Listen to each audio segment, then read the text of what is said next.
Hello बच्चों, let's read the question. What type of placentation is seen in sweet pea? Question में बोला जा रहा है किस टाइप का प्लेसेंटेशन पाया जाता है, देखने को मिलता है स्वीट पी में. फोर ऑप्शंस हैं. A is basal, B is axial, C is free central and D is marginal.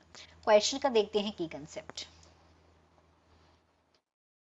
की concept of this question is placentation. Placentation. तो सबसे पहले प्लेसेंटेशन का मतलब समझते हैं. प्लेसेंटेशन का मतलब होता है कि जो अरेंजमेंट होता है प्लेसेंटा का ओवेरी में, फ्लावर की ओवेरी में. Arrangement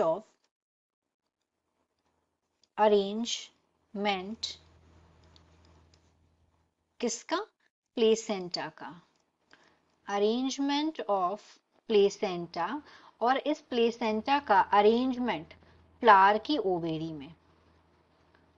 ovary of uh flower, इसको बोलते हैं प्लेसेंटेशन.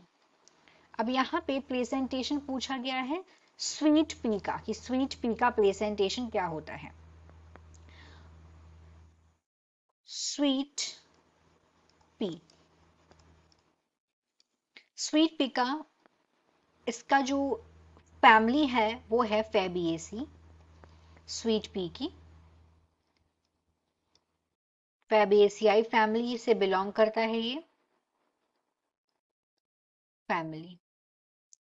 और इस फैमिली को, इस फैमिली को commonly legume family, P family या बीन फैमिली भी बोलते हैं. और इस फैमिली का अगर हम प्लेसेंटेशन देखें कि इसमें किस टाइप का प्लेसेंटेशन प्रेजेंट होता है, तो उसको बोलते हैं मार्जिनल प्लेसेंटेशन. इसमें प्रेजेंट होता है मार्जिनल प्लेसेंटेशन, इसमें प्रेजेंट होता है. मार्जिनल प्लेसेंटेशन में क्या होता है कि यहाँ पे जो प्लेसेंटा है,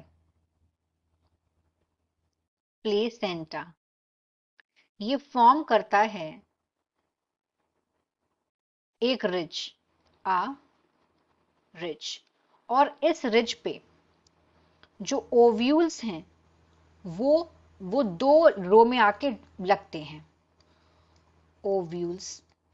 और फिर ये ओव्यूल्स बोर्न होते हैं टू रोज में. इसको हम डायग्राम से भी समझेंगे किस तरीके से मार्जिनल प्लेसेंटेशन होता है. तो जैसे कि यहाँ पे क्या होता है, हमने मटर देखी है तो ठीक वही बस समझ लीजिए. ये मटर हो गई. मटर के यहाँ पे दो रोज होते हैं, हम एक रो एक्सप्लेन करते हैं. तो यहाँ पे जो ओव्यूल है वो इस तरीके से अरेंज्ड होता है राइट रिज पे, इसके इस तरीके से. और इसके दो रेज होते हैं, तो इस तरीके से इस प्लेसेंटेशन को बोलते हैं मार्जिनल प्लेसेंटेशन. तो हमारा राइट ऑप्शन क्या हो गया? D, that is marginal placentation. बाकी के प्लेसेंटेशन को भी समझते हैं. जो ऑप्शन नंबर ए में दे के रखा बेसल प्लेसेंटेशन. बेसल प्लेसेंटेशन जो है, यहाँ पे प्लेसेंटा डेवलप होता है बेस पे. यहाँ पे बेस में प्लेसेंटा जो है वो डेवलप होता है. और ये डेवलप होता है जिसमें सिंगल ओव्यूल होता है, मतलब यूनिलोक्यूलर ओवेरी. तो ये कॉमनली देखने को मिलता है मैरीगोल्ड फ्लावर में. मतलब ये मैरीगोल्ड फ्लावर में ये चीज देखने को मिलती है. तो ये इसका आंसर नहीं है. बी में आते हैं एक्साइल प्लेसेंटेशन. एक्साइल प्लेसेंटेशन में का एग्जांपल लिख देते हैं. मैरी गोल्ड में ये पाया जाता है इस टाइप का प्लेसेंटेशन.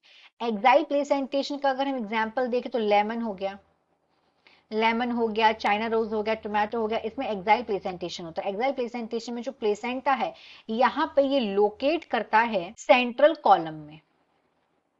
सेंट्रल कॉलम में. और उसके बाद इसका हो जाता है पार्टीशन.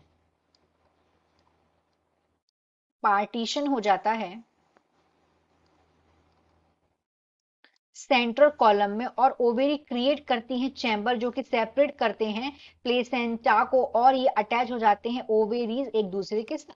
तो ये भी इसका आंसर नहीं है. सी पे आते हैं, that is free central. Free central का अगर एग्जांपल देखें तो इसका एग्जांपल है डाइएंथस.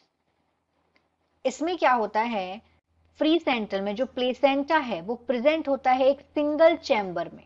और जो ओव्यूल है वो बॉर्न कहाँ हो रहा है, वो हो रहा है सेंट्रल एक्सिस पे.